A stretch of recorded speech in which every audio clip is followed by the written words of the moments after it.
À la une de votre journal, le premier tour des élections présidentielles en Martinique, 34,8% de participation. Nous reviendrons sur l'élection. Nous ferons le tour du pays avec l'ensemble de nos journalistes pour prendre le pouls de ce premier tour. Une élection qui se déroule alors que la Martinique est passée sous vigilance jaune pour pluie. Le temps a-t-il un impact sur le vote? Nous avons posé la question aux électeurs. Une élection marquée par quelques couacs, des bulletins de Marine Le Pen subtilisés dans un bureau de vote à Fort-de-France et des problèmes de procuration. Nous en parlerons dans ce journal.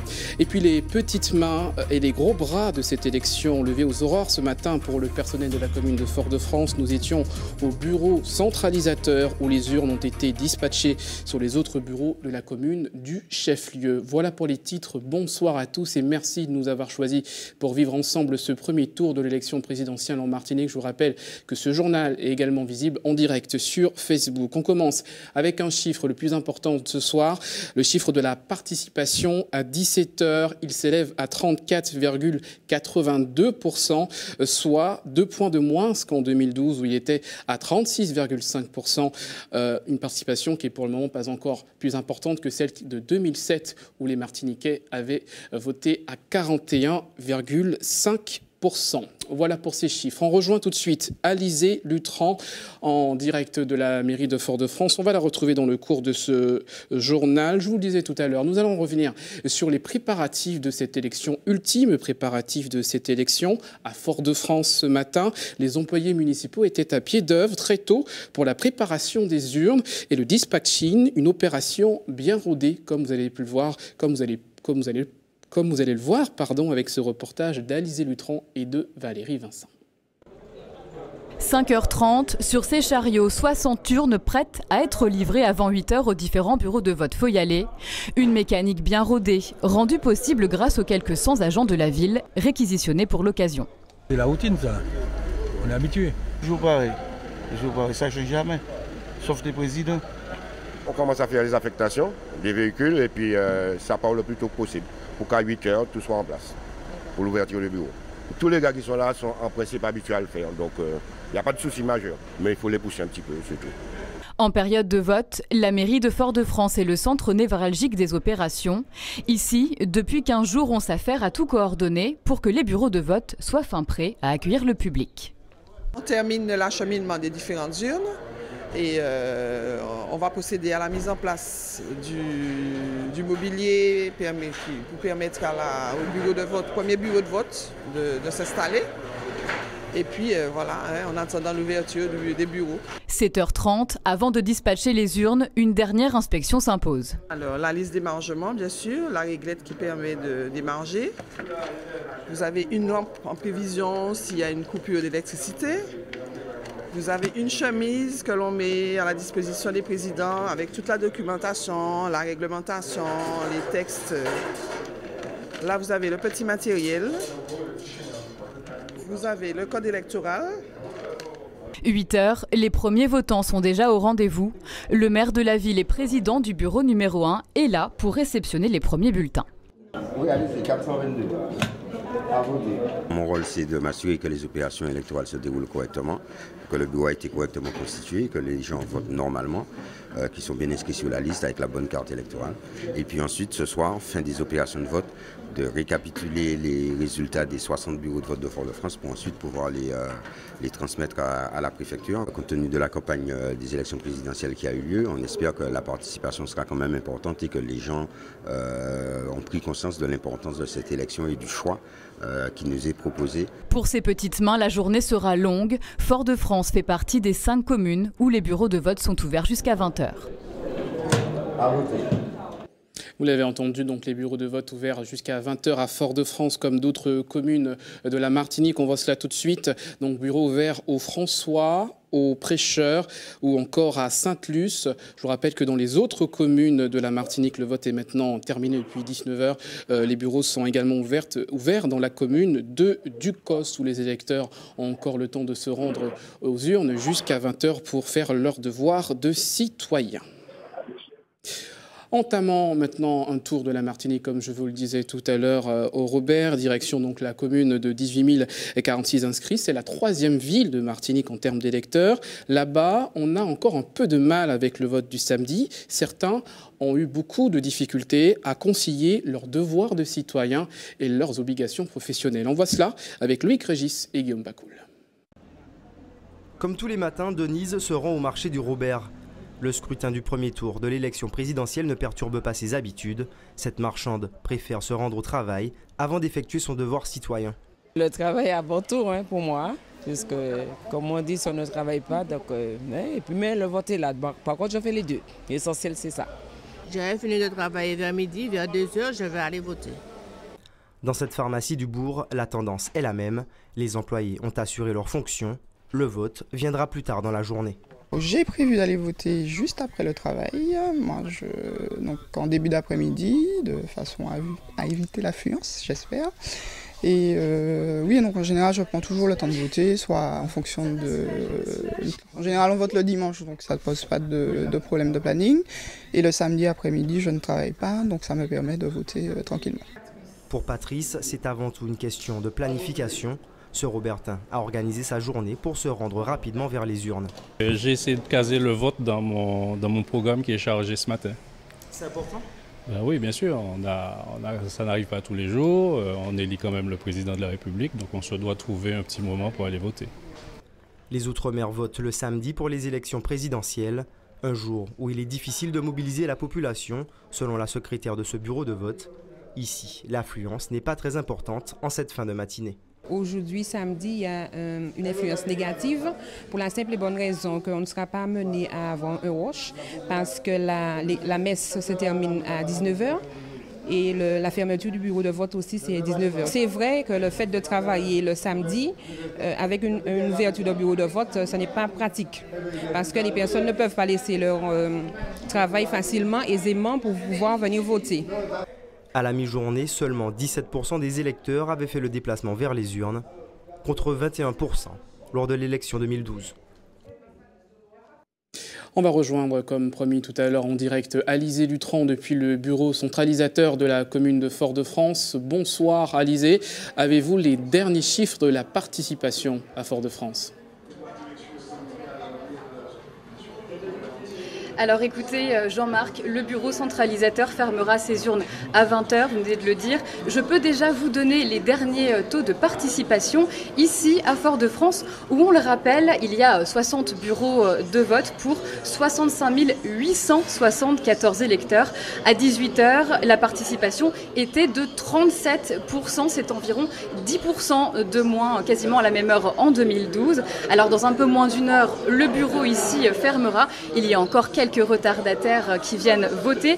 Et à mes côtés, Didier Laguerre, le maire de Fort-de-France. Alors on l'a dit, il y a moins de votants au premier tour qu'en 2012. Globalement, dans quel bureau est-ce qu'on a le plus et le moins voté ? Globalement, sur le territoire de la ville, on a davantage voté sur les bureaux de Didier, Clairière, Bellevue, et puis sur le bureau de l'Ermitage. On a constaté que c'est le bureau qui a le moins voté, mais globalement, 37% de participation, c'est à peu près 8% de moins qu'en 2012. Bon, ça s'explique par la campagne qui a été quand même très particulière cette année, avec beaucoup de candidats et puis des débats qui n'ont pas forcément abordé les enjeux et les problèmes de fond de cette élection. Il y a un électorat qui est un peu désorienté. Alors avez-vous les chiffres de la journée entière ? Comment a-t-elle évolué ? Alors ça a commencé à voter, on va dire, timidement. Et puis à midi, on était autour de 15% de participation, autour de 25% de participation vers 15h. Et puis en fin d'après-midi, le taux a augmenté. On a vu que les électeurs se sont répartis différemment par rapport aux scrutins qui ont lieu le dimanche, où ça vote beaucoup le matin. Et puis ensuite, on a un vrai creux dans l'après-midi. Alors comment globalement s'est passée cette journée de vote à Fort-de-France ? À Fort-de-France, la journée s'est quand même bien déroulée. Nous avons un personnel, des élus qui sont régulièrement formés aux opérations de vote, à la tenue des bureaux de vote. Et donc les choses se sont globalement bien passées. Des petits incidents ici et là qui ont été rapidement corrigés. bulletins de vote qui ont été récupérés ou remplacés, ou problèmes sur feuille d'émargement. Ce sont des choses qu'on a l'habitude de gérer et qu'on règle sans difficulté. Et puis il y a eu aussi un homme qui s'est montré récalcitrant dans un des bureaux de vote. Oui, il y a toujours des électeurs qui refusent de rentrer dans l'isoloir, d'aller dans l'isoloir, alors que le passage à l'isoloir est obligatoire. C'est inscrit sur les isoloirs, dans les bureaux de vote. Mais on a toujours une ou deux personnes qui ne veulent pas. Et donc il faut pouvoir les convaincre tout en maintenant la sérénité dans le bureau. Et nos équipes ont l'habitude de gérer ces situations. Donc une journée de vote sans incident et sans problème notable. Et il ne reste plus qu'à attendre que les 60 bureaux de vote, ce qui représente beaucoup, puissent dépouiller à partir de 20h. Voilà, c'est ça. Quelle est la suite des opérations? Expliquez-nous. Donc on va dépouiller. À la fermeture des bureaux à 20h, chaque bureau va dépouiller l'urne, va décompter les bulletins et ensuite va nous ramener le procès-verbal et l'ensemble des éléments constitutifs, procès-verbal, enveloppe, bulletin, urne, etc. Et nous allons centraliser tous ces éléments en mairie et transmettre à la préfecture. Et puis la proclamation des résultats aura lieu demain puisque nous votons en avance par rapport à la France. C'est exactement ce que j'allais dire. Donc voilà, on rappelle donc que ces résultats ne seront pas connus avant demain 14h, au moment où l'intégralité des bureaux en France fermeront leurs urnes, puisque vous le savez, nous votons, comme Didier Laguerre vient de le dire, avec une journée d'avance sur l'Hexagone. Alizé Lutran, accompagnée de Valérie Vincent. Merci beaucoup, Alizé Lutran. Vous étiez en direct depuis le bureau numéro 1 de Fort-de-France.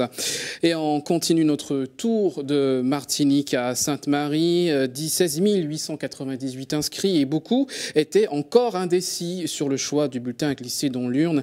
On voit cela avec Loïc Régis. Comment vous avez fait votre choix de candidat ? Alors le choix du candidat, c'est pas fait encore d'ailleurs pour commencer, parce qu'ils disent tous la même chose de la façon différente.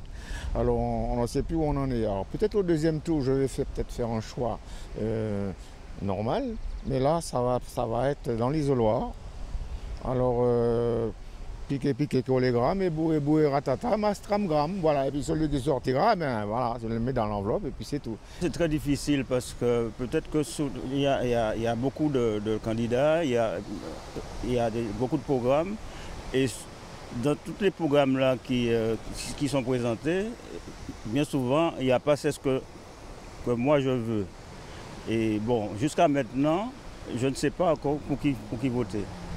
C'est par rapport à ce qu'il propose, à propos du travail et tout.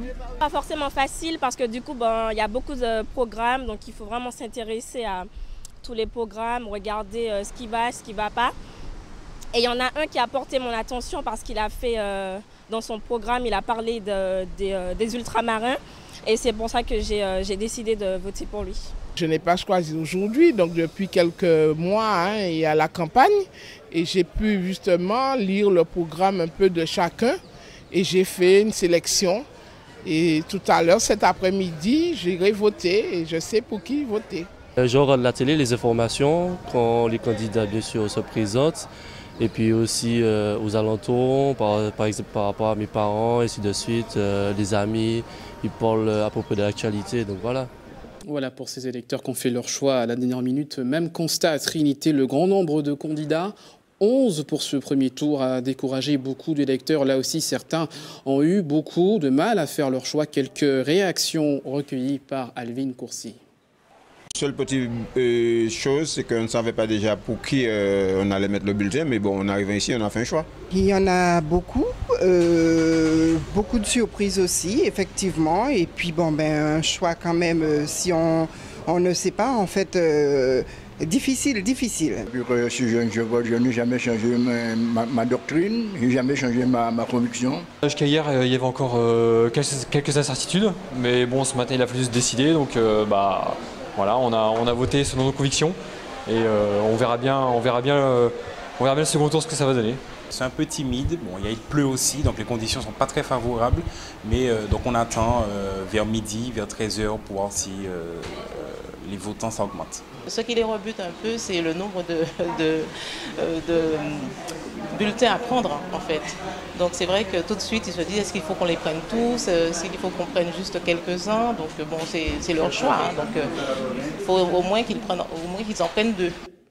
On s'arrête maintenant au Lorrain, au nord de la Martinique. 6757 inscrits, une petite commune dont les commerçants ont bénéficié de ce premier tour d'ordinaire. Il y a peu d'effervescence au bourg. Ce matin, il y avait beaucoup d'activités. On voit cela avec Aline Courcy. Des rues animées, la route embouteillée. Ce matin, au bourg du Lorrain, les électeurs font d'une pierre deux coups. Je suis venue pour voter et faire quelques achats aujourd'hui. Je suis allée directement voter. Oui, maintenant je vais faire des petits emplettes comme je vous ai dit. Je vais offrir les légumes. D'habitude le samedi, il y a beaucoup de passants, c'est fort achalandé. Et puis comme c'est les élections aussi, les gens préfèrent descendre de bonne heure. C'est très important et intéressant, ne serait-ce que pour les commerces. Ça permet aussi de revoir certaines personnes qu'on n'a pas vues depuis un moment. Une activité qui arrange bien les commerçants comme Agnès qui en a profité pour installer son stand à la sortie de l'hôtel de ville. Les gens passent, les gens me voient et puis voilà, j'espère que je vais tout vendre. Aujourd'hui, il y a beaucoup plus de monde, malgré il y avait un petit mauvais temps ce matin. Mais c'est dû aux élections présidentielles, c'est sûr. Bien sûr, c'est bon pour les affaires. Si à l'extérieur, l'activité bat son plein, à la mairie, les votants sont encore timides. Dans les urnes, on attend encore le nombre d'électeurs à l'image des élections un peu plus locales auxquelles nous sommes habitués. Là, actuellement, on a dénombré à quasiment midi environ 170 électeurs sur un nombre d'inscrits dans le bureau de l'ordre de 875 inscrits. Donc 170 votants, il y a quand même à midi une marge entre le global et puis l'exprimé. Donc on attend les électeurs. À 15h, sur les 6755 inscrits, 1828 se sont présentés dans les 9 bureaux de vote. En attendant les résultats demain à 14h, la vie suit son bout de chemin dans le bourg lorrainois. Voilà pour l'ambiance du vente au Marin. On va écouter maintenant quelques réactions d'électeurs du Diamant. 5266 étaient attendus aux urnes. Les réactions recueillies par Frédéric Mazy et Guy Raphaël René. Ça va être un peu difficile au premier tour, à mon sens. Parce que les gens, je pense qu'il y aura beaucoup d'abstention. J'ai pris ma décision depuis très longtemps et puis voilà. On n'a pas besoin d'entendre beaucoup de choses pour se faire une idée de ce qu'on doit faire ou pas. Moi, je savais qu'il fallait venir voter. Mais pour qui? Vous saviez pour qui vous alliez voter? Ah oui, je savais pour qui je devais voter. Depuis longtemps, votre choix est fait? Oui, depuis longtemps. Jusqu'à l'isoloir, j'étais indécis. Qu'est-ce que vous pensez de la campagne qui a eu lieu là? Moi, je pense que c'était une campagne un peu originale et curieuse. Moi, je la trouvais un peu sale. Parce qu'il y a eu tous ces scandales qu'on a vus, qu'on a entendus. Et puis je trouve qu'il y a une montée de la xénophobie, du racisme. Il y a beaucoup d'indécis puisque les gens, vous savez que c'est la première fois qu'on a une élection aussi difficile entre les 4 candidats, donc les 4 principaux. Donc je crois que ça a créé beaucoup d'indécision chez les particuliers. Et je sais que les gens m'interrogeaient pour savoir qu'est-ce que je pensais, mais vous savez, je laisse les gens libres de leur vote. Bon. Mais je crois que bien malin celui qui pourra dire quels seront les 2 derniers qualifiés demain soir. Et voilà qui a peut-être découragé les électeurs. Cette vigilance jaune en Martinique, l'île est placée en vigilance jaune pour des fortes pluies. La météo a-t-elle influé sur la participation? Voyez ces éléments de réponse avec le reportage de Frédéric Mazy et de Guy Raphaël René. Ils étaient au Diamant ce matin. Un ciel bien gris ce matin, et pourtant quelques irréductibles sont venus profiter de l'eau salée. Qu'il pleuve ou qu'il vente, ils se rendront dans les bureaux de vote après leur bain de mer. La météo n'a aucune influence, c'est comme je le disais un devoir citoyen, donc il faut y aller. Disons, le temps en fin de compte ne nous empêche de ne rien faire, ni d'aller voter, ni d'aller prendre un bain de mer. Mais quelques rayons de soleil apparaissent sur la plage de sable blanc, ce qui n'encourage pas les plus indécis. S'il fait beau, je ne vais pas voter, non. Dans le bourg de Sainte-Luce, la météo est plus capricieuse. Averses et éclaircies s'enchaînent, mais les électeurs motivés font abstraction du temps qu'il fait. On a attendu 10 minutes, un quart d'heure, ça cesse un petit peu, puis on y est allé quand même. De toute façon, il faut y aller, quoi. Quel que soit le temps, je suis venu. C'est important pour moi le vote. Je suis venu, quel que soit le temps. Oui, un homme jeune, moi. Qu'il pleuve ou qu'il vente, vous seriez venu. Merci, merci. La Martinique est placée depuis ce matin en vigilance jaune. Certains électeurs pourraient s'abstenir de prendre la route en raison d'éventuelles intempéries. En général, c'est vrai que quand il y a une vigilance jaune, certaines personnes annulent des sorties. D'ailleurs, on nous le reproche souvent, hein, d'ailleurs les restaurateurs, les gens qui créent du loisir de l'événement, on dit souvent on était en vigilance jaune, donc on a eu moins de personnes. Donc quand c'est pour vraiment aller se faire plaisir, c'est vrai que les gens limitent leurs déplacements, à juste titre souvent. Par contre là, il ne s'agit pas de se faire plaisir, il s'agit de décider des choses importantes. Donc on espère quand même que le niveau de conscience sera un petit peu différent. Une étude révèle que le soleil, la chaleur et les vacances scolaires ont un impact sur le taux de participation. Et contrairement aux idées reçues, le beau temps pousserait les citoyens aux urnes. On poursuit notre tour de Martinique dans cette édition pour ce premier tour de l'élection présidentielle. Le Gros Morne, maintenant 34,75% de participation à 18h, avec une forte affluence en début de matinée. Les électeurs étaient marqués par la campagne du premier tour de l'élection présidentielle. C'est le sentiment qu'a recueilli pour nous Louis Sabat ce matin. Regardez. Bulletin et enveloppe aux mains, Lauriana se rend dans l'isoloir. Elle accomplit son devoir civique, mais cette Gros-Mornaise a longtemps hésité quant au choix de son vote. Par rapport aux candidats, ils sont nombreux cette année. Donc c'est dans l'isolant que j'ai pu prendre ma décision. Comme cette mère de famille, ce sont près de 8400 électeurs qui sont attendus dans les 10 bureaux de vote que compte la commune. La plupart ont leur candidat tout désigné, mais une petite frange de ces inscrits a été gênée par le nombre de postulants au titre de président de la République, mais surtout par les scandales qui entachent ces élections. Les scandales ont pesé dans mon choix, hein, surtout qui l'on sait. Et par rapport à ça, j'ai dû éliminer quelques-uns. Pour savoir lire entre les lignes, est-ce qu'ils vous disent ce que vous voulez entendre, hein? Vous trouvez toujours quelque chose de bon dans ce qu'ils racontent, donc c'est quand même difficile. Les affaires ont été bien présentes et c'était peut-être une bonne chose qu'il y ait eu ces affaires-là avant les élections pour que des candidats soient auto-éliminés. À 13h, dans le premier bureau qui compte environ 800 inscrits, 150 enveloppes étaient dans l'urne. Une affluence moyenne selon les assesseurs qui semble refléter la participation générale du Gros Morne à la mi-journée. Dans la commune, on est à 18,5% à l'heure où je vous parle. Ce n'est pas une grosse affluence, mais quand même, je dirais que c'est quand même bien. Parce qu'avec le mauvais temps et puis les présidentielles, vous savez bien que ça ne draine pas beaucoup de gens. Je pense qu'on a beaucoup de monde cet après-midi. Parce que les gens ne travaillent pas en général avant d'aller à la messe ou... Il y a des gens qui sont au temple aussi, donc qui viennent voter. Ce sont des gens assidus, donc je pense qu'ils viendront. Et je pense qu'on va égaler au moins le taux de l'année de l'élection de 2012. Les résultats des urnes ne seront révélés qu'à 14h demain, heure à laquelle seront connus les candidats désignés pour le second tour des présidentielles 2017. Et on va maintenant à Saint-Joseph avec donc cette élection du premier tour. 11 987 inscrits, une grande influence ce matin. Malgré la pluie, les électeurs se sont rendus aux urnes dès l'ouverture des bureaux de vote. Écoutez ces réactions recueillies par Louis Sabas.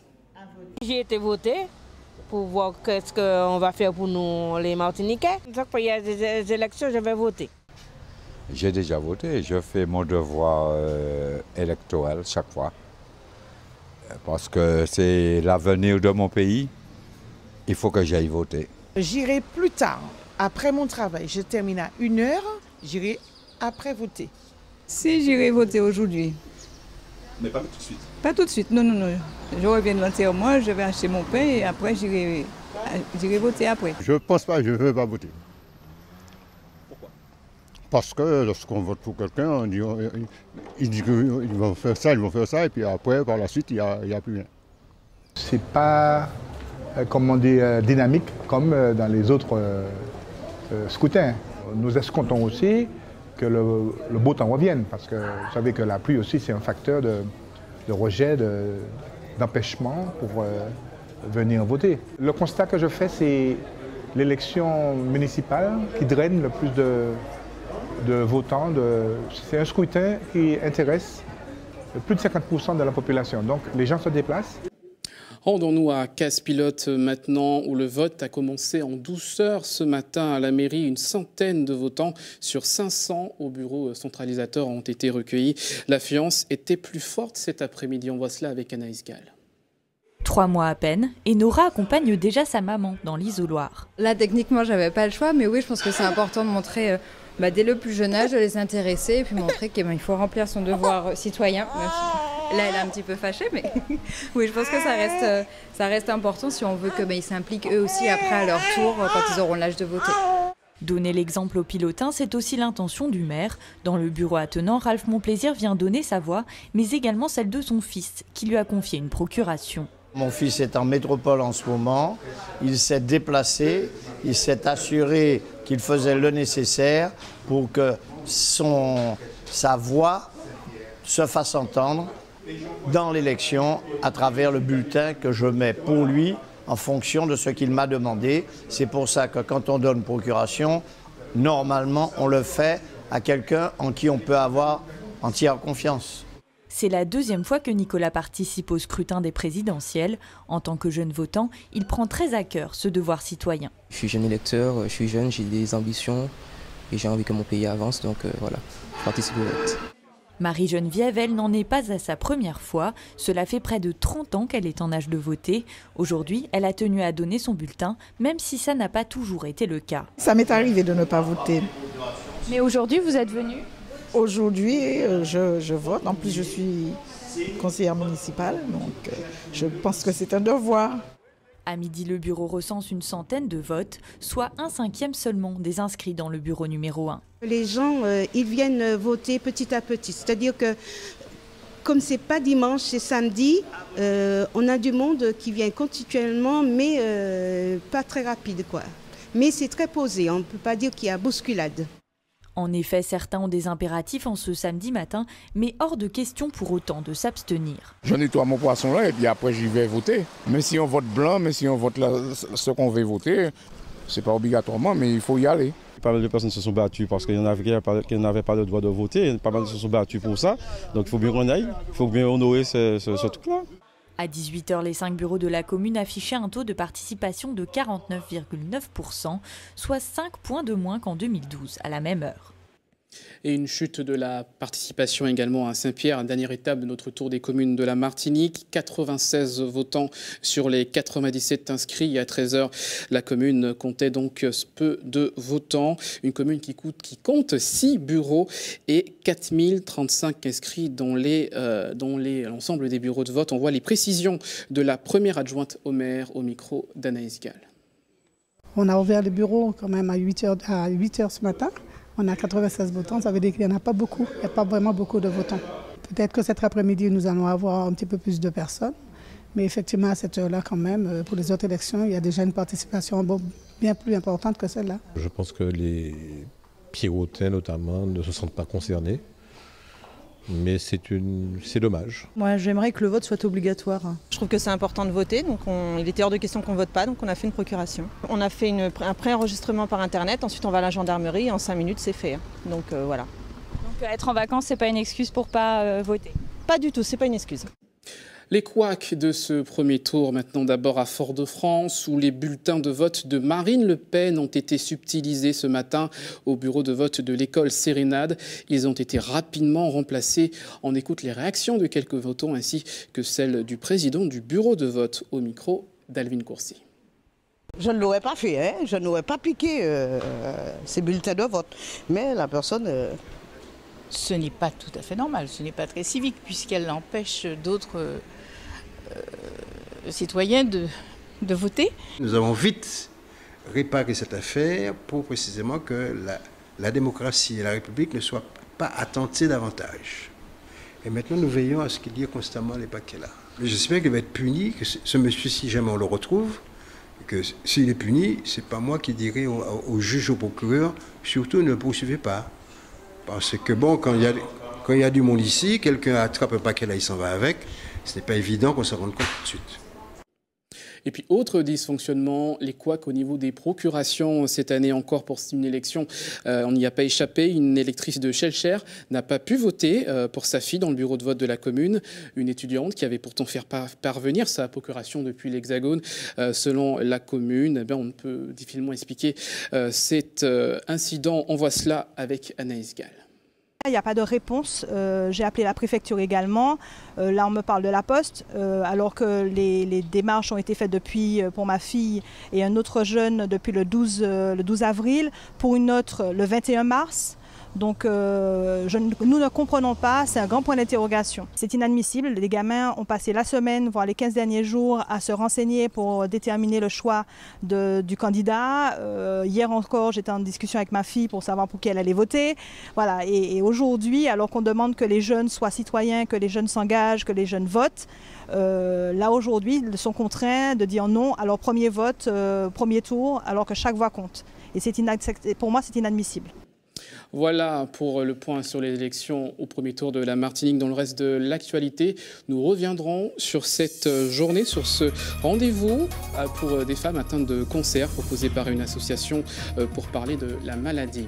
Également, dans le reste de l'actualité, nous irons pour votre JT des communes au Diamant à la découverte d'un groupe de musique ainsi que d'un musée. Et puis, en fin d'édition, nous ferons la part au sport avec notamment les playoffs de basket et donc les premières phases finales qui ont commencé hier. Mais d'abord, retour sur ce fait divers tragique. En novembre 2015, un septuagénaire avait donné la mort à un braqueur. C'était à Dillon. Il avait été jugé donc et le juge d'instruction chargé de l'affaire avait abandonné les poursuites à l'encontre de l'individu. Je vous rappelle, un septuagénaire qui est finalement relâché pour cause de légitime défense, en tout cas qui ne sera pas poursuivi en raison de la légitime défense. Une décision définitive qui est intervenue il y a plus de 3 mois et qui est maintenant acquise après le fait que les poursuivants n'ont pas fait d'appel. Et puis, quelques mots des élections en Guadeloupe, où, comme chez nous, l'élection présidentielle, le premier tour de l'élection présidentielle s'est déroulé sans aucun incident. Nous n'avons pas pour le moment le taux de la participation. Nous y reviendrons évidemment dans notre édition de demain. Je vous le disais tout à l'heure, cette manifestation ce matin sur la place de la Savane à Fort-de-France, l'encontre entre un tournoi de football et un forum jeune. Plus d'une cinquantaine ont pu profiter de ce tournoi et en même temps, vous le voyez, des stands étaient à leur disposition afin de leur proposer différentes offres d'emploi et des formations. On écoute donc la réaction de quelques participants au micro de Yohan Boulard. Ça rassemble nous, c'est un motivé qui est là. Nous le notre truc, nous avons proposé nous des activités, nous c'est fait bien, voilà. Je suis venue voir s'il y avait des offres d'emploi proposées par les différents sites, les différents stands qu'il y avait aujourd'hui. Donc oui, j'ai trouvé une offre d'emploi qui me plaît, j'en ai même trouvé plusieurs. Donc je les ai notées et je vais voir avec mon conseiller de la mission locale si je peux postuler pour certaines offres. L'importance d'une telle journée Polyfolep, c'est déjà de réunir tous les jeunes de quartier, de réunir tout ce que nous voulons, c'est le forum de la vie associative. Ça va faire le 2e pour l'année que nous faisons. Et nous pensons que ça va quand même bien se passer. Il va falloir que le Pôle emploi, tous nos jeunes de quartier se réunissent. Toujours à Fort-de-France, vous l'avez peut-être croisé ce matin, avec un drôle d'accoutrement, Gladys Gambi réalisait une performance artistique dans le cadre du festival international qui se tient en Martinique. Objectif, attirer l'œil des passants grâce à cet art contemporain. Vous le voyez, des passants qui étaient évidemment très surpris par cette performance et notamment l'accoutrement de cet artiste. On écoute quelques réactions recueillies par Yohan Boulard. Nous avons envie de sensibiliser le public de Martinique à l'art performance. C'est un art qui est encore peu méconnu. En même temps, nous sommes habitués au corps performatif à travers notre carnaval, qui est très populaire ici. Donc c'est comment on peut aussi apprécier l'art performance qui appartient à un champ de l'art contemporain, même si on n'est pas en période de carnaval. Et là, vous venez d'assister à une performance de Gladys Gambi, qui est une jeune plasticienne martiniquaise et dont sa performance s'appelle The Beautiful Monster. Sinon, on a invité à peu près une trentaine d'artistes internationaux du monde entier, Chili, Mexique, New York, Mexico, Paris, Portugal, Berlin, etc. Je pense que nous, artistes de Martinique, on a besoin aussi que la Martinique devienne une plateforme internationale de l'art performance, faire venir à nous tous ces artistes, ces critiques d'art, ces universitaires du monde entier pour que notre art soit reconnu sur le marché international. Parole à Matete, c'est le nom donné à un rendez-vous dédié aux femmes atteintes du cancer du sein pour la deuxième fois.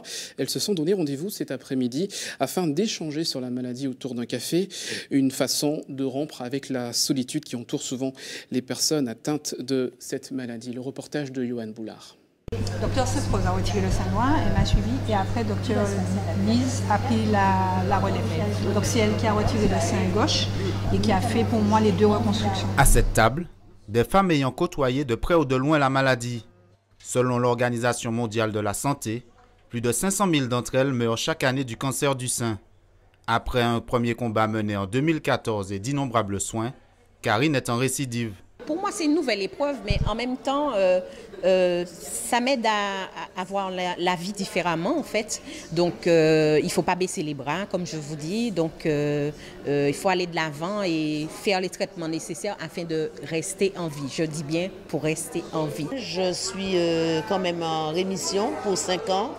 Je prends mon petit comprimé, mon hormonothérapie, tous les matins. Comme Karine, Christiane a subi de multiples traitements. Aujourd'hui, elles ont un défi commun. C'est de guérir, bien sûr. C'est de guérir. Mais je pense que tout va bien. Nous sommes maintenant de bonnes mains, que la science fait beaucoup de progrès, surtout pour le cancer du sein. S'il est dépisté à temps, 9 femmes sur 10 parviennent à vaincre ce mal. En plus des traitements proposés par la médecine, cette thérapeute propose une approche particulière. La pensée créatrice. Voilà, parce que je pense qu'effectivement, la vision que nous avons des choses, des gens, des situations de la vie peut nous permettre de combattre cette maladie, en tout cas de la vivre autrement. L'idée, c'est vraiment ça, leur apporter des informations sur notre système, comment se construit notre système de valeurs, de croyances, de pensées, et puis les amener progressivement à passer de la pensée négative à la pensée positive pour que ces pensées puissent les soutenir, en fait, en quelque part. L'aide des autres aussi, une arme de défense redoutable. Ici, la résistance s'organise autour de l'échange et du partage. Ça permet aux femmes qui sont atteintes par le cancer du sein de discuter avec des femmes qui sont en rémission, qui ont eu la maladie mais qui sont maintenant guéries et qui peuvent témoigner de leur parcours. Et puis c'est aussi un rendez-vous important pour toutes les femmes qui ne sont pas atteintes du cancer du sein. Et pour ces femmes-là, nous faisons de la prévention, de la sensibilisation pour leur dire qu'il faut qu'elles prennent soin de leur sein. Si les hommes sont parfois le soutien de leurs femmes, de leurs filles ou de leur mère, leur absence était aujourd'hui à déplorer. Messieurs, rendez-vous au prochain événement pour savoir quoi dire ou quoi faire pour soutenir vos aimés. Voilà pour le reportage de Yohan Boulard. Je vous le disais tout à l'heure, ce soir, votre JT des communes s'arrête sur la commune du Diamant à la rencontre de 2 entités culturelles. D'abord un groupe de musique, puis un musée découverte avec Hubert Bornil.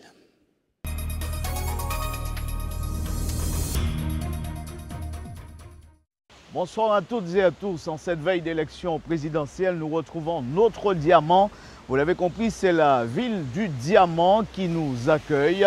Une commune marquée par un contexte électoral assez particulier. Si nous revenons un certain 24 mai 1925, à l'époque, l'élection a été singularisée par un contexte de fraude organisée. Les forces de l'ordre ont tiré sur la foule, on dénombra à peu près 12 morts. Aujourd'hui, le Diamant compte un peu plus de 6000 habitants, quelques personnalités liées à la commune. Édouard Glissant, l'écrivain, y est inhumé. On pense également à Armand Ribier, l'ancien maire de 1953 à 1988, ou encore Bernard David, l'ancien curé de la paroisse. Il était historien par ailleurs. Voilà ce que l'on peut dire en quelques lignes sur le Diamant. Sinon, à visiter absolument ici le mémorial Cap 110 et puis vous trouverez toujours une bonne table pour vous restaurer. Voilà ce que l'on peut dire sur le Diamant. C'est parti pour quelques minutes d'intense plaisir et de découverte. Diamant.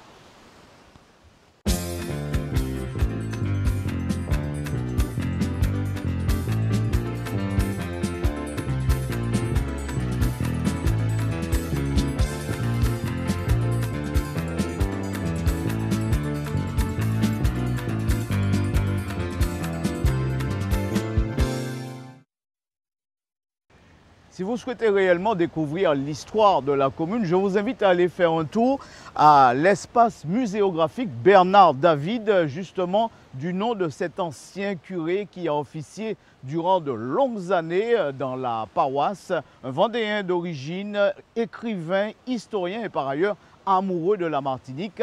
Il a légué une partie de son patrimoine au musée qui porte son nom. Visite guidée signée José Lechartier. Ordonné prêtre en 1952, Bernard David s'installe aussitôt en Martinique. Après un passage à Terre-Saint-Ville puis à Bellevue, il débute la plus grande partie de son ministère au Diamant. Féru d'histoire, il aimait par temps de pluie explorer la plage de Dizac afin d'en déterrer les vestiges. Ça nous a permis en tous les cas de savoir comment vivaient les Amérindiens, de quoi ils vivaient, mais surtout de la poterie, puisqu'en fait les Amérindiens du Diamant étaient dans la période culturelle du saladoïde modifié. Donc c'est l'une des plus belles périodes puisque les objets étaient décorés, étaient colorés. Ce musée ne renferme pas uniquement les recherches du père Bernard David. Médard Haribo, sculpteur martiniquais mort en 1973, est aussi à l'honneur. Médard Haribo, tout le monde le connaît puisqu'en fait c'est celui qui a construit la fameuse maison à Lanscafard. Et on a son fameux bateau qu'il a sculpté.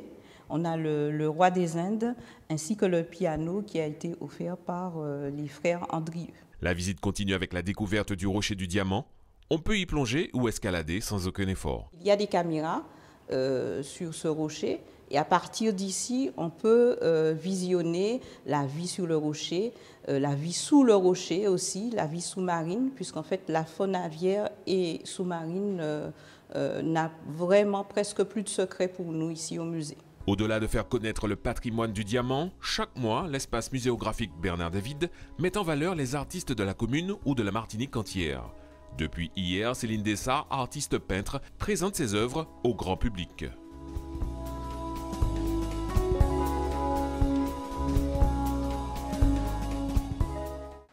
La plage du Diamant, très fréquentée notamment lors des arrivées du Tour des Yoles ronde de Martinique. Le Diamant connu pour sa gastronomie, son bon poisson frais, mais également sa musique traditionnelle. Justement, je vous y emmène à Mont-Constant précisément. Là-bas, un groupe a pris naissance il y a quelques années de cela. Il s'appelle Bois-Mabi, avec tous les copains, M. Patrick Muller. Il y a eu aussi à un certain moment un grand monsieur qui jouait du bois ronflé, songez. Il s'appelle M. Brival. Musique au pays, c'est avec Bois-Mabi et c'est signé José Lechartier.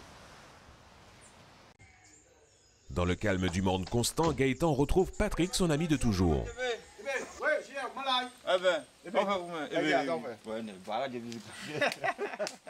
Aujourd'hui, le groupe n'est pas au complet, mais ces deux piliers ne manquent jamais une occasion de refaire le monde, en musique bien sûr.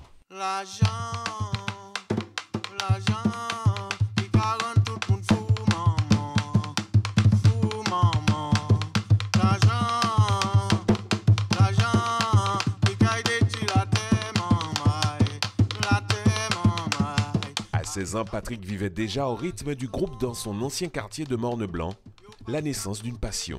On peut parler des dessins pris, qui c'est des boucs qui l'a. Depuis, c'est vrai que je vais changer, je par contre, même qu'on est Dédé, je vais changer, je vais écouter musique Dédé et puis d'autres camarades dans le quartier, nous étions bolom, nous étions jouer, frapper en les tambours et puis bambou, et puis musique des dessins pris. Bois-Mabi voit le jour en 1994. C'est l'amour du rythme qui réunit ses membres. Comme Gaëtan, il se souvient du tout premier studio, une cage à poules. Nous avons mis ces poules là dehors, et puis nous avons rentré dans la cage poules là, nous avons installé des brettes en carton, des couvertures vases, nous créons des basses nous-mêmes. Alors, tout le monde a joué basse, petit voisin a joué batterie, et moi, je joué percussion. La mélodie de Patrick, c'est aussi celle de son jardin. Passage obligé, n'en déplaise à la météo. Alors, moi, c'est par piment, mani tomate, mani concombre, mani giromon, basilic. Je regarde ces bois parce que je parle de baillot. Est-ce que ça va aller? Qui t'en va manger fruit? Le groupe Bois-Mabi a posé son studio dans un cadre idéal. Calme et fraîcheur sont les moteurs de l'inspiration. Souvent, c'est là, nous avons un bâtiment là. Voilà, et puis visite là, fini là. C'est ici, nous avons fini là. Voilà. Mais oui. Nous sommes sur le cours de tennis d'Isaac avec Cédric Delphin, le président de l'association Diamant Tennis Club. Je crois que durant toute cette semaine qui vient, il y aura un grand événement ici, un tournoi international junior. Oui, c'est ça. On a un tournoi international donc, qui dure sur une semaine, qui accueille les moins de 18 ans. Les plus jeunes joueurs sont âgés de 13 ans. Et ce sont des joueurs qui donc ambitionnent d'être professionnels plus tard et de faire une carrière dans le tennis. Alors jusqu'à maintenant, on connaît, côté sport, on connaissait le football au diamant, le rugby notamment, le tennis un peu moins.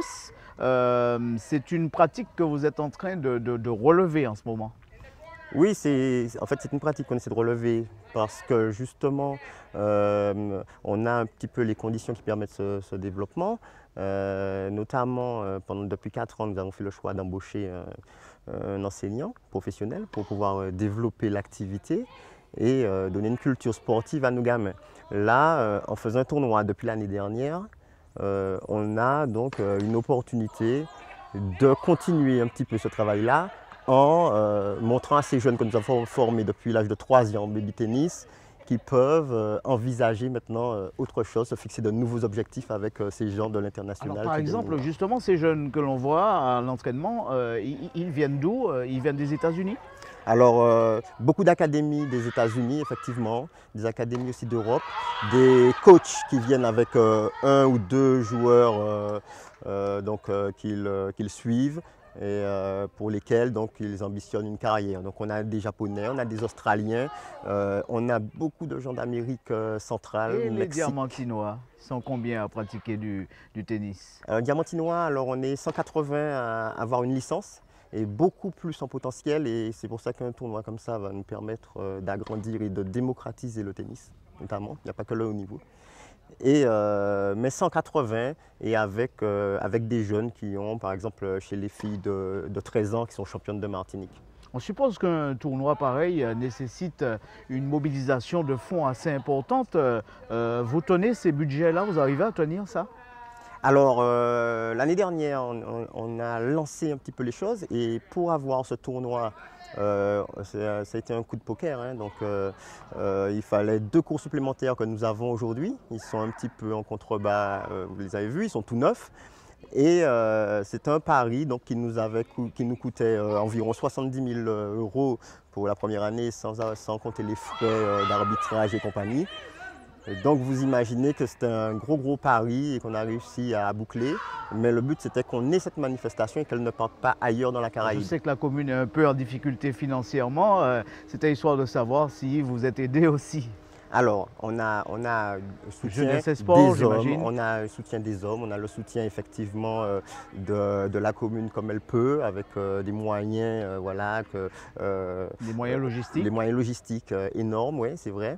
Et puis sinon les collectivités. L'année dernière on avait commencé une année un peu charnière parce qu'il y avait un changement au niveau de la collectivité. Et cette année, la CPR? Mais cette année on se fait connaître et on espère l'année prochaine pouvoir débloquer un beau budget pour pouvoir faire encore une manifestation de plus grande envergure. Alors durant tout ce week-end il y aura les qualifications et la semaine prochaine les choses sérieuses commencent? Oui, dès lundi on a donc le tableau final avec le gratin, notamment le Pôle France. On a Giovanni Mpecci, un jeune de 13 ans, un Français qu'on va revoir, hein, c'est un futur Tsonga ou Gaël Monfils au choix.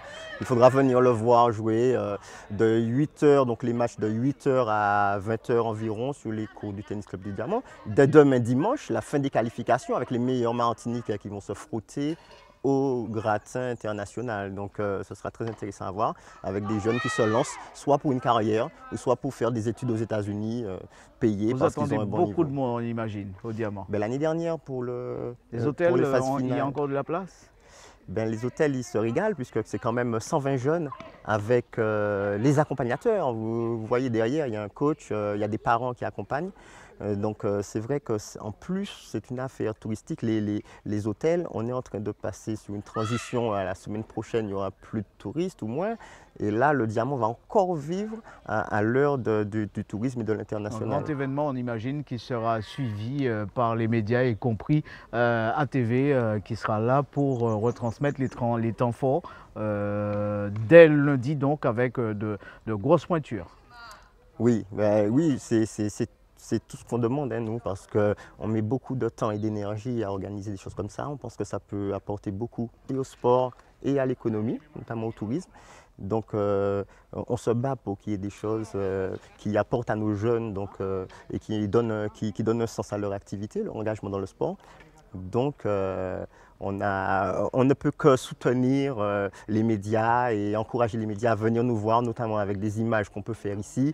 En étant ancien surfeur, je peux vous dire que c'est vrai que la Martinique Surf Pro, par exemple, offre de belles images, mais je pense qu'avec cette baie et ce site, avec cette falaise, je pense qu'on peut vraiment venir voir ces jeunes jouer et partager un petit moment de plaisir, voire de rêve pour les plus jeunes. Merci Cédric Delphin, on pense que votre message a été entendu. Merci quant à vous, on se quitte depuis ce nouveau cours de tennis et on vous invite à venir la semaine prochaine suivre cet événement qui va se dérouler jusqu'au 29. Hein. Oui, c'est ça. Voilà, le 29, les finales le 29 à partir de 16h et la clôture 20h. Très bien, merci de nous avoir suivis durant cette émission. On se retrouve la semaine prochaine pour d'autres aventures et n'oubliez pas d'aller voter, c'est important aussi. On se retrouve la semaine prochaine, à bientôt.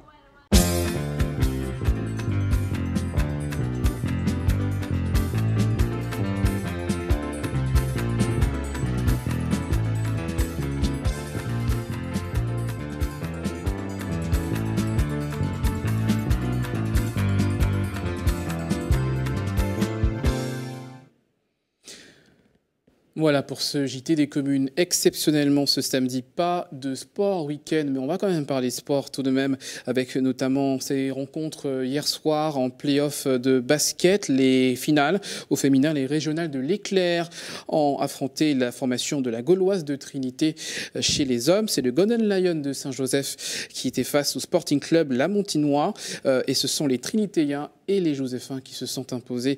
Résumé de la rencontre avec Marc-Olivier Dream. Début de match difficile pour cette première confrontation de la finale de play-off de basket. Sur cette terre, l'Éclair de Rivière-Salée, tout de rouge vêtu, doit faire face à une forte opposition de la formation trinitéenne. Une formation qui, au fil des minutes, retrouve son jeu.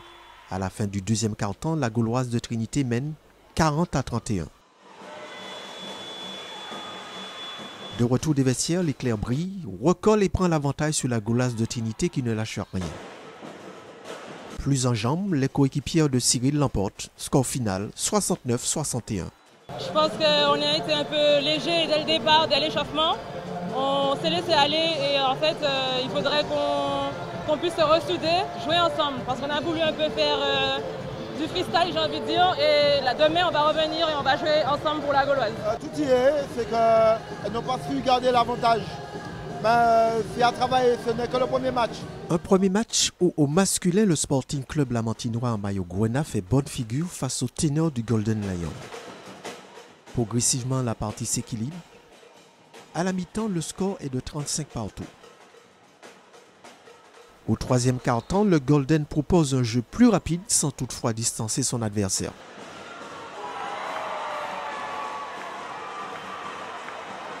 Commence alors un festival de paniers à 3 points. Un jeu qui sourit aux Joséphains. Au quatrième quart-temps, le Golden déroule. Score final 87-63 pour cette première confrontation. On a montré qu'on peut rivaliser. Après, c'est des erreurs, des pertes de balles, de la déconcentration et juste du manque d'expérience. Mais on va essayer de mettre tout ça au point ce soir ou demain pour revenir rajouter le petit truc qui nous manque. On est revenu petit à petit. À la mi-temps, on était à égalité. Et là, au troisième quart-temps, on a dit qu'il fallait quand même mettre un peu plus d'agressivité. Et puis, comment dirais-je, les paniers faciles qu'on a raté en première mi-temps, éviter de les rater. Et puis de continuer à travailler. Et puis à un moment, ça allait payer. Une victoire en poche pour la Gauloise de Trinité et le Golden Lion de Saint-Joseph qui retrouvent leur adversaire en ce moment même pour leur deuxième match, toujours au Palais des Sports de Rivière-Salée. Et outre le basket, il y avait également les demi-finales retour des playoffs en volleyball et la 22e journée du championnat de Régional 1 en football, également au programme du beach tennis, de l'athlétisme et du VTT. On voit cela avec José Le Chertier, Marc-Olivier Dream et Karel Chassol. En volleyball, début hier soir des demi-finales retour des playoffs et les premiers qualifiés pour la finale sont l'Espoir chez les filles et le Rayon au masculin. Vainqueurs à l'aller 3-7-0, les Lucéennes ont récidivé face au Good Luck. Chez les hommes, le Rayon a à nouveau disposé de l'Espoir 3-7-0, suite des demi-finales ce soir au Palais des Sports de Trinité. En football, la 23e journée du championnat de Régional 1 a débuté hier soir par le faux pas du Golden Lion. Les Joséphins ont fait match nul avec le club colonial, 0 partout. Dans l'autre rencontre, le Racing a battu un autre candidat à une place pour le trophée mutuel Margaillard, l'Aiglon. Cet après-midi, les Sorts bat le New Club 1-0. Match nul entre la JS Eucalyptus et l'US Diamantinoise. Lyonou Star s'incline face au club franciscain 2-0. En handball féminin, l'UJ Redoute disputera les demi-finales de la poule des As. Les Redoutaises ont battu hier soir l'USC Citron 21-17. Dans l'autre rencontre, au menu de cette 18e et dernière journée du championnat pré-national, le réveil sportif s'est imposé. Chez les hommes également, 2 rencontres se sont disputées. Elles ont vu la victoire surprise du TS franciscain et celle logique de l'Étoile de Gondo. Les autres matchs auront lieu en milieu de semaine prochaine. Temps fort de ce week-end, la 13e édition des foulées PLN. C'est couru cet après-midi au Morne Rouge. Au menu 15 km et à l'arrivée, c'est Simbassa Ababia qui s'impose en 50 minutes et 9 secondes. En VTT, la Bikers Cup a débuté hier par un prologue place du Nec-Baron au Lamentin. Au départ, 126 compétiteurs, dont 6 équipes de la Guadeloupe. Et si le prologue a été remporté par Jean-Emmanuel Laurando du VCF, cet après-midi, c'est Mario Rocras qui s'impose à l'issue de la première étape. Voilà, c'est ainsi qu'on referme cette édition remarquée par le premier tour de l'élection présidentielle. Je vous rappelle les principaux titres. La participation qui s'élève à 17h de 34,8%. Participation provisoire. Les résultats seront annoncés demain à 14h. Une élection qui s'est déroulée alors que la météo est en vigilance jaune pour pluie en Martinique. Une météo qui a eu très peu d'impact sur la participation au niveau des électeurs. Élection marquée également par quelques couacs. Vous l'avez vu au sein de différents bureaux de vote, d'abord à Fort-de-France avec des bulletins de Marine Le Pen qui ont disparu, et puis à Schellcher avec ses problèmes de procuration. Les petites mains, les gros bras de cette élection, ce matin, ils se sont levés aux aurores pour acheminer le personnel, acheminer les urnes et dispatcher les autres urnes dont les différents bureaux de vote. C'était à Fort-de-France. Donc rendez-vous demain sur ATV à partir de la mi-journée pour suivre avec nous l'élection présidentielle, les résultats hexagonaux ainsi que des réactions qui seront donc toute l'après-midi et toute la soirée. À suivre la météo, suivi de 9-7 sur 7, la rétrospective de l'actualité, ainsi qu'un nouvel épisode de The Voice. On se retrouve demain avec grand plaisir.